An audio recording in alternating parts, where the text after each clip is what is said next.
case of Russia, is it pretty much green light right now? No, that's not what I said. It's a case-by-case basis. Well, we definitely have more answers than questions after this press conference. Karoline Leavitt does a phenomenal job of navigating all the questions from the reporters, everything from Iran to Democrats to the DHS shutdown. There's a lot to take a look at in this video, and Karoline does a phenomenal job of putting all of these greasy reporters in their place. I know you're going to like it, so hit the like button, subscribe to the channel, and let's get into it. The president has said that the administration is talking to a new and more reasonable regime. How confident are you that they are legitimate and have enough grip on power? Marco Rubio said earlier that he's not sure and it's not clear whether they will be in power. So are you also talking to other factions? As the president is trying to make a deal, how do you ensure that you're making a deal with the people who can actually implement it? Well, that's part of the ongoing process that's taking place and the ongoing negotiations. Of course, anything that they say to us privately will be tested, and we will ensure that they are being held accountable to their word. And if they are not, the president has laid out the military consequences that the Iranian regime will see if they don't hold true to the words that we are hearing privately behind the scenes. When the president says more reasonable, again, these folks are appearing more reasonable behind the scenes privately in these conversations than perhaps some of the previous leaders who are now no longer on planet Earth because they lied to the United States and they strung us along in negotiations, and that was unacceptable to the president, which is why many of the previous leaders were killed. So again, this is another historic opportunity for Iran to do the right thing, to rid themselves of their nuclear ambitions and to come to a deal with this president and the administration. Or again, they will see the grave consequences of the United States Armed Forces, which they are continuing to see every day throughout this operation. The cost of diesel is averaging at $5.38 a gallon right now.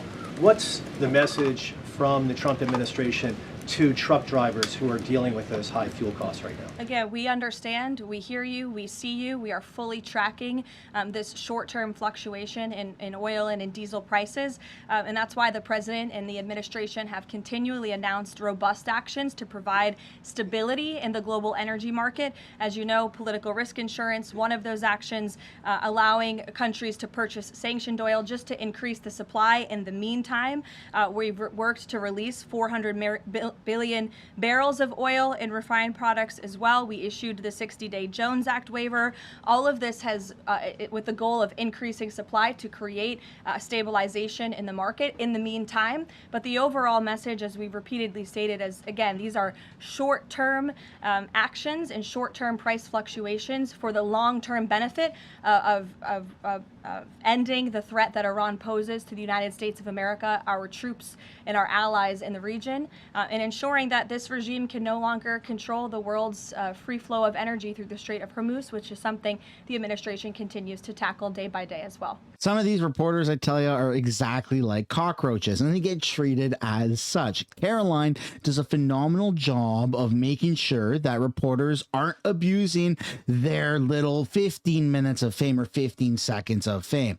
In particular, this next clip, you're going to see a reporter really try to get Karoline in this gotcha moment, and she's not having any part of it. The president posted this morning about, his threat that on leaving Iran, he said we might blowing up and completely obliterating all of their electric generating plants, oil wells, Harg Island, and possibly all desalinization plants. Under international law, striking civilian infrastructure like that is generally prohibited. Why is the president threatening what would amount to potentially a war crime with the U.S. military? And how do you square that with the administration repeatedly saying that the U.S. does not target civilians? Look, the president has made it quite clear to the Iranian regime at this moment in time, as evidenced by the statement that you just read, that their best move is to make a deal, or else the United States Armed Forces has capabilities beyond their wildest imagination, and the president is not afraid to use them. That's not what I said, Garrett. And you're saying the word potential for a reason, because I'm sure some experts are telling you that in your ear to try to ask me that question. Of course, this administration and the United States Armed Forces will always act within the confines of the law. But with respect to achieving the full objectives of Operation Epic Fury, President Trump is going to move forward unabated, and he expects the Iranian regime to make a deal with the administration. To that end, which of those objectives would destroying a desalinization plant most help. Haley, go ahead. Thanks, Caroline. I want to follow up on Iran.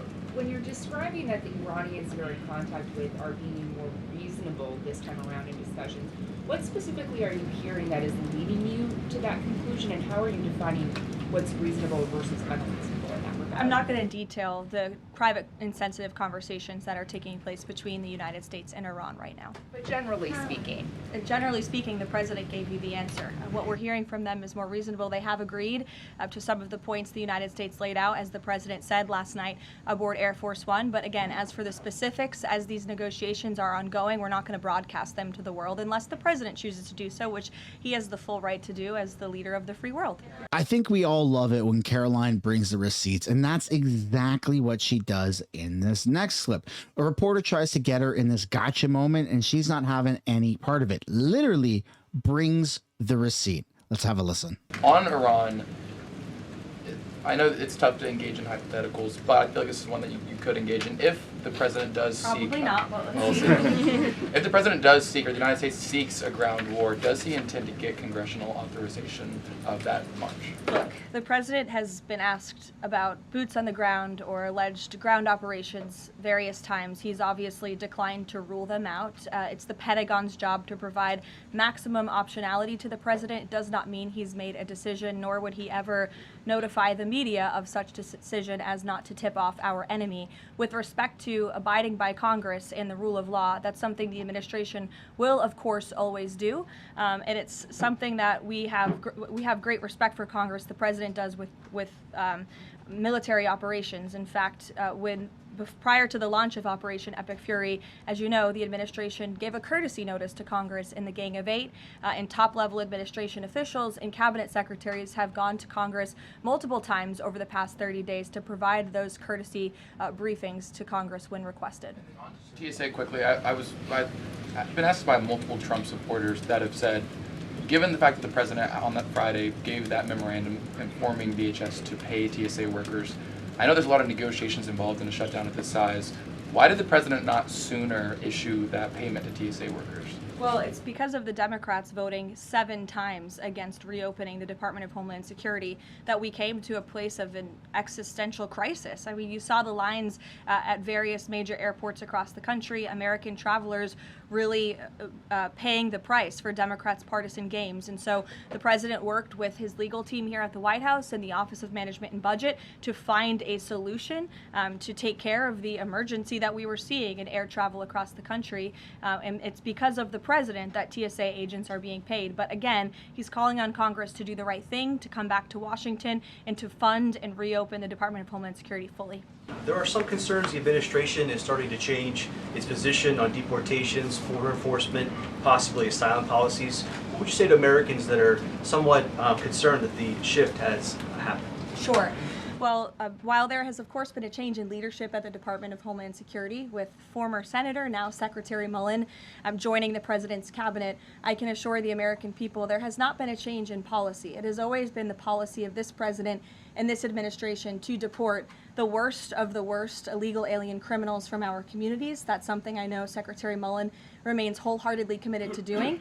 And it's something that is overwhelmingly popular with the American people. And it's something that is necessary to protect our homeland and to prevent deaths of Americans in our country. Just last week, Sheridan Gorman, a young woman in Chicago, was shot and killed on the street walking with her friends outside of her university by an illegal alien from Venezuela who had no right to be here in the first place. And it's despicable that Democrats are currently defunding the department that's responsible for removing illegal aliens like that.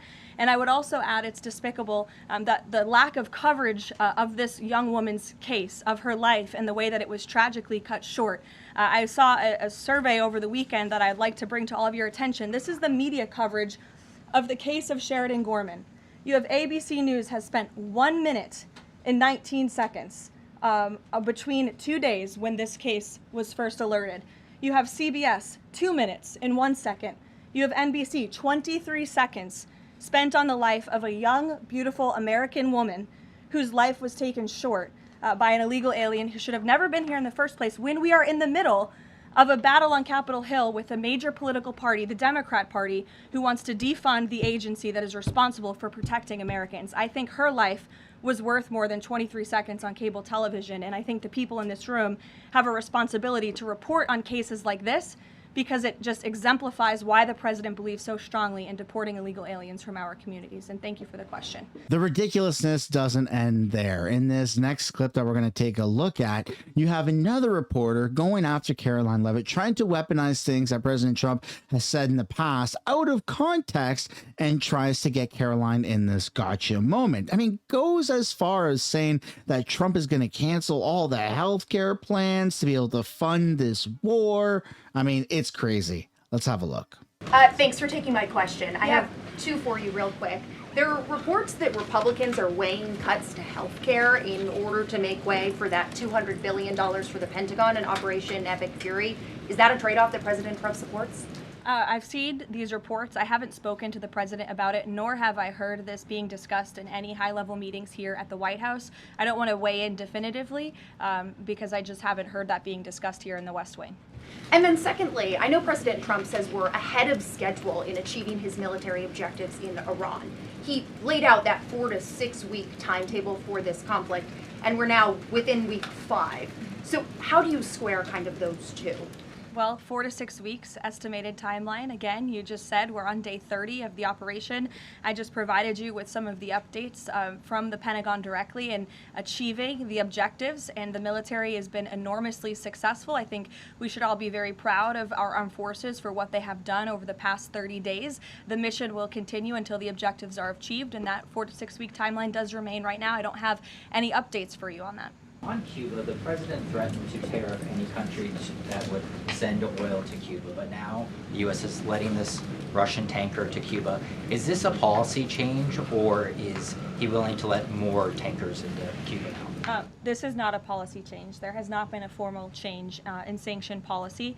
As the president said last night, we allowed this ship to reach Cuba in order to provide humanitarian needs to the Cuban people. These decisions are being made on a case-by-case basis. And as the administration has said, Cuba's non-functional economy cannot be fixed unless they undergo dramatic political and leadership change. But there has been no formal change with respect to sanction policy. So you could expect more tankers to go to Cuba? Again, these decisions are being made on a case-by-case basis right now. In this next clip, the reporter starts accusing Americans of being dumb, saying, you know what, these people will believe anything, and so on and so forth. And just take a look at how Karoline absolutely navigates this. I mean, she's setting the gold standard for how to do this job properly. You're not going to take words out of context or try to weaponize things and get this gotcha moment from the press secretary on live television. I mean, it's just not going to work. And it doesn't work. Let's have a look. You addressed this a little bit in the opening, but just to follow up, because Americans are sort of seeing these conflicting messages between the United States and Iran. I know the president insists that negotiations are underway. As you just mentioned, he's also said that Iran has agreed to most of the 15 points. We just heard from Iran again. They're saying no negotiations are taking place. They're calling the proposal excessive, unrealistic. So how do you square that? How do you explain that discrepancy between the two? I think the American people are smart enough not to take the word of a terrorist regime that has chanted death to America for 47 years at their word. And I hope the journalists in this room are wise enough not to take an Iranian regime that has repeatedly lied about our country, about our values, about everyone in this room, frankly, for nearly 5 decades. So I think the American public are smart enough to understand that. And just to follow up on the objectives, you've laid them out, but I know the president has set a deadline for April 6th in just 1 week. What does the president need to see to not move forward with those strikes by April 6th? Well, I think he said it in his Truth Social post this morning. He wants to see a deal over the next 10 days. That timeline is waning, several days left, and we'll see. I won't get ahead of it. We'll see what happens in the end of the 10-day period. Karoline, thank you. One on Iran, one on the shutdown. The president continues to say the U.S. is in conversations with a more reasonable regime, but there are now hundreds of U.S. Special Operations Forces, including Navy SEALs and Army Rangers in the Middle East, as well as thousands of other troops already deployed. So is he trying to end or intensify the conflict? The president is focused on achieving the objectives of Operation Epic Fury. With respect to forces that are on the ground in the Middle East, it's the job of the Pentagon to create maximum optionality for the commander-in-chief. It does not mean the president has made any additional decisions. Again, he remains focused on ensuring that the Pentagon continues to achieve the objectives of the operation that was launched 30 days ago, and we're well on our way to doing that. So if an American sitting at home hearing him say, I want to talk, but I keep seeing them send troops to that region, what are they to make of what's going on? There's two tracks here. The president has always said that diplomacy is his #1 option and priority. Again, he tried earnestly, in good faith, to engage in diplomacy with the Iranian regime prior to this operation being launched in the first place. He wanted to strike a deal, and he sent his top negotiators to do so. They spent extensive amount of time and effort trying to strike a deal, and unfortunately, the previous regime, again, many of those leaders no longer with us here on Earth because they faced the consequences of the United States military. So if there's ever a chance for a deal, again, the president is open to listening, but it does not deter him from focusing on the military objectives that he set out 30 days ago and that our military is continuing to achieve day by day. On the shutdown, he signed the national emergency order last Thursday, making sure TSA officers will be paid. There's still other civilian DHS employees, however, who are not being paid. Yes. Will he sign something similar to ensure they also get paid? Look, the president will always look into ways that we can make sure that the American people are being taken care of and doing what's right by the American people. But again, it's ridiculous that the president even has to go to the length of working with the legal team and the Office of Management and Budget to identify these funds. It is the job of Congress to fund these agencies. And Democrats in Congress have voted 7 times against funding the Department of Homeland Security. Congress should come back and they should get it done. The president, again, made the decision to prevent this existential crisis we were seeing at our nation's airports across the country that was only going to get worse, and that's why he wants Congress to do his job. God forbid the president of the United States expects people in certain jobs, or as a matter of fact, in all jobs, to actually do their job. God forbid. Oh my goodness, what the hell is the world coming to? But we are going to wrap up this video with one more clip where a reporter is getting into Russia. Putin. What does this mean for Russia and the oil tanker going to Cuba? And oh my goodness, is Trump in bed with Putin? Well, let's have a look. Bomb of Mexico also said that Mexico is exploring different ways to restart some of those shipments to Cuba. Is the administration okay with that at this time? Again, there's been no change in our sanction policy. We still reserve the right to seize vessels if it's legally applicable that are headed towards Cuba and that violate the United States sanction policy. But of course, the president and the administration also reserve the right to waive those seizures on a case-by-case basis. And to clarify, just any more Russian oil tankers going to be allowed to reach Cuba at this time? Again, I know you say case-by-case, but for the case of Russia, is it pretty much green light right now? No, that's not what I said. It's a case-by-case basis. If and when Michael. a deal is finalized with Iran, how does the U.S. provide protection to who it's negotiating with to ensure that they can carry out the president's peace plan? Again, that's something I'm sure our national security team is discussing. I don't have anything for you on that today. The ballroom, can you tell us more about this massive military complex underneath the president's new ballroom? I cannot tell you more about that, actually, as a matter of fact. However, the military is making some upgrades to their facilities here at the White House, and I'm not privy to provide any more details on that at this time. And that, ladies and gentlemen, does conclude the video. I hope you enjoyed it. I hope it was funny, because it was sure as shit funny for me. If you did, it would mean the world to me for you guys to hit the like button, subscribe to the channel, and I'll see you in another one. Bye for now.